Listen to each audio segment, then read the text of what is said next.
Sa video na to, nasa Taiwan ako. Gabi na pala neto, nangayain ako ni Kuya RM. Mamimili kasi siya ng mga sangkap para sa lulutuin niyang nilagang pata ngayong gabi. Masarap na food trip to. Kaya dali-dali na pala kami bumiyahe. Paglapas dito, kita natin sa 7-Eleven. Grabe, sobrang lamig ng biyahe. Para kang nasa tapat ng aircon ng SM. Kita yung mga kalsada dito guys, ang linis no? Yung Taiwan para siyang BGC. Napakalinis ng kalsada, walang kalat. Di ako makapaniwala dito sa kalsada o sa mga kanto ng Taiwan. Para kang nasa BGC dahil sa kalinisan. Ano pa lang, anong oras pa lang ngayon? Alas 8 mahigit. Pero tingnan mo naman yung mga kalsada dito. Grabe, ang tahimik dito guys, payapa lang. Ito. Dito pala kami unang namili ni Kuya RM. Nga pala guys, si Kuya RM si Kamang yan sa Taiwan. Kung nagbabalak ka mag-Taiwan, si Kamang yan sa Taiwan na ang bahala sa'yo. Kulang yung nabili namin, kaya naghanap pa kami ng iba pang tindahan. At eto nga, may nadaanan kami.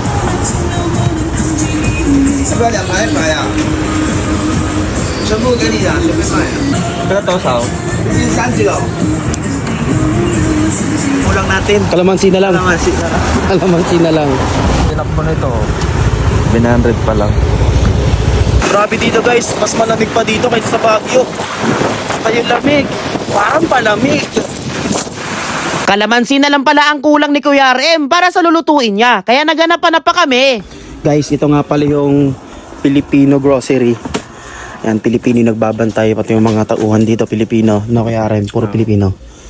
Yan, kaya pag magtataywan kayo, pumunta kayo dito. Kasi lahat sila ay nagtatagalog. Kuya, baka talasan 5 minutes na lang po magsasarap.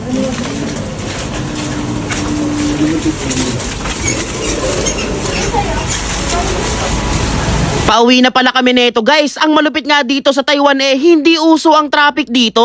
Ito yung pato. Yan, kaya rin minuto guys.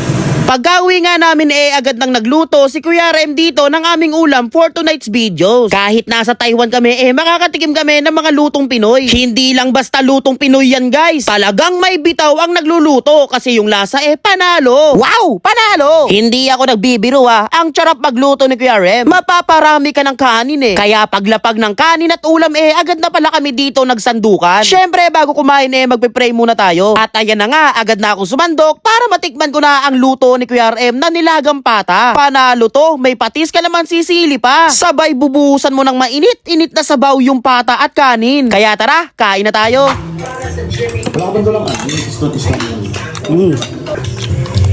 Nanguya na ako ngayon doon. Nanguya ka na ngayon. Nanguya na siya ngayon doon. Hindi mo na pwedeng anuhan yan. Kain tayo guys. Teka lang, pe-play ko lang pala.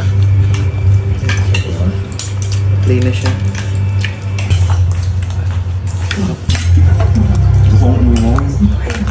Tinulugan mo ko. Kaya gabi niya para tatay lang yun. Papapa yung postura. Ang bagay na hindi pa kayo niya.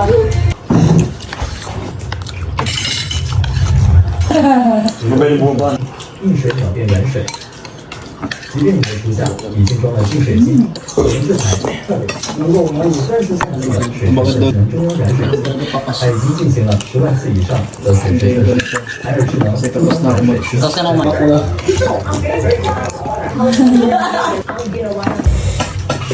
Indicando os dados negativos o dados. Listo sa kalilugan. Diyan sa lalaki. Ha? Alam ko rin. Hindi ako nakain.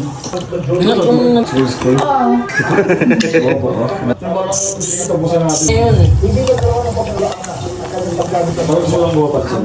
Pagkatapos namin kumain nagkayayaan kaming lumabas. Ito may likod yung nakasulat na piso. Sarap. Lamig. Ulan. Swimming night market. Ganda.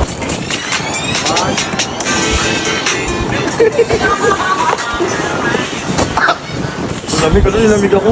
Hindi ako sa mga nuts ng lamig. Danceries yung mga tropa ko. Mga danceries. Dito po kami sa kalsada at tutulog. Ginawa namin BGC ang ano. Ulo, sono all.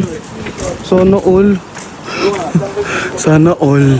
Ang ganda ng public park nila dito guys. Siguradong nag-e-enjoy lagi ang mga chikiting dito. May mga duyan sila dito na iba't ibang klase. Sila nagduduyan pa. Ako nalibot-libot na dito. At dito nga susubukan ko ang padulasan nila. Uy! Uy! Okay guys, para sa mga bata lang talaga itong slide na to. Pero kahit big boy ka na siguradong mag-e-enjoy ka pa rin naman. Gaya na lang neto, si Madam Charlotte. At dito nga nakauwi na kami.